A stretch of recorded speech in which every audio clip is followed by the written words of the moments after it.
Hey, what's up, Bills Mafia? Welcome to Bills with BK, episode 9. The Bills came off a huge victory against the Kansas City Chiefs in Arrowhead last Sunday, keeping our playoff hopes alive. AJ Epinesa opened the day nicely for the defense on a tip and interception. He hadn't done that since that Commanders game earlier in the year. Ed Oliver had a great game, and he continues to give us his best year yet. You gotta love it when a guy gets paid and then he goes off, okay? You could always go the other way on that, and you could be Justin Herbert, who got a big contract in the offseason, and he's been a little spotty this year.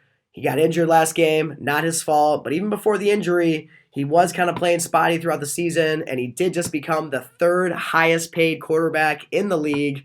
So you could always go the other way on that. Luckily for us, Ed Oliver went the good way.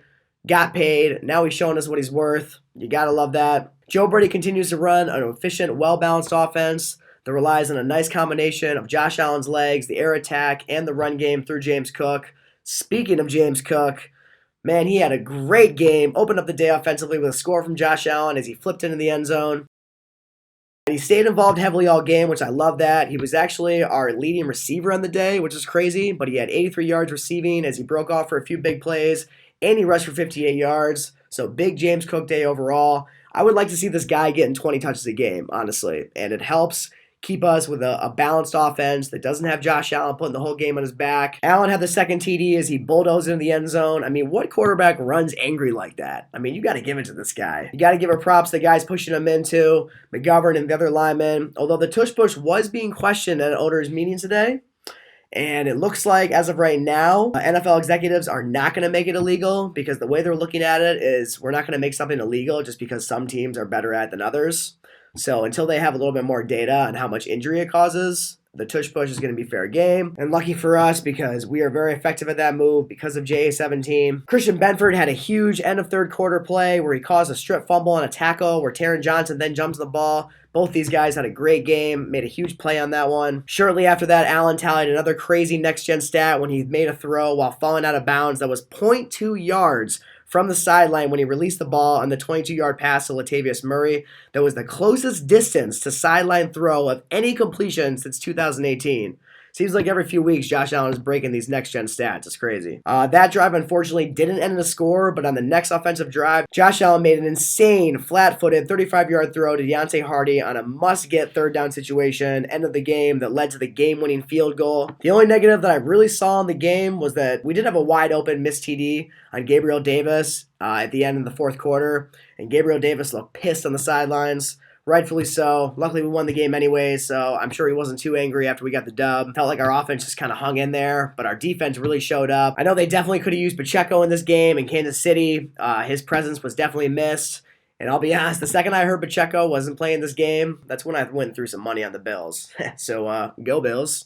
But otherwise, a very solid all-around performance on a day where we never really got Diggs going, and to still beat the Chiefs on a day where Diggs was held in check, that's impressive from any standpoint. It was nice to see Knox back out there today. Hopefully, with Kincaid and Knox back in the field together, Joe Brady is going to find a way to use that 12-man personnel that we were so excited about leading into the season. Felt like Ken Dorsey could never really get us going on the two tight end sets. But last game, we did start to see that into effect with Joe Brady. I just hope that moving on, we're using it even more as Kincaid and Knox are both out there together more often. As long as Kincaid is okay, because he did have an injury last Sunday. He's been limited in practice all week, so hopefully we get him healthy on Sunday. That's definitely something to monitor for the rest of the week. And finally, McDermott puts together a great finishing defensive drive, so I give him his credit for that. I know I was harsh on him last week for some of the decisions he made, but I got to give it to him because he pulled it off, and he called a very solid last defensive drive this time. Von Miller also finally did something good for us, getting to Mahomes later in the fourth quarter on a pretty crucial drive where he got to Mahomes on a third down, and they ended up having to kick a field goal instead. But I'm not going to lie. Until this domestic disturbance gets sorted out, I don't know what to think about Miller because there's no excuse for hurting a woman ever, and I stand strongly on that. I know it's tough for a team to take action without all the facts, but our own moral code should come through in any scenario or situation. I feel very strongly about that. And believe me, if somehow it came out that Vaughn was completely innocent, then my deepest apologies for the guy. But when I hear about a pregnant woman getting choked out, okay, I don't care if you are playing like 2016 Super Bowl MVP Von Miller, or if you're playing like 2023 coming off an injury Von Miller. I will never look the other way on that. But Moving forward, this week we have a huge game at home against the Cowboys, and we need to bring an even more explosive offense to them if we want to keep up because their offense is relentless. Luckily, this game is not quite as important for us as the Chiefs game was because we are playing the Cowboys, who are an NFC team, and the Miami Dolphins lost to the Titans in a ridiculous fashion Monday night, which was a huge break for us because now we're in a situation where Miami could lose to the Ravens, lose to the Cowboys, lose to us, and even if we lost the Cowboys, as long as we beat the Chargers, the Patriots, and the Dolphins, then the AFC East is ours.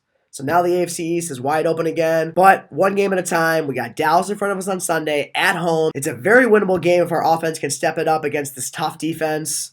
But either way, going to be a great game. One of those games everyone in the football world is going to be watching. Two heavyweight teams playing in the afternoon slate. It's going to be a great game.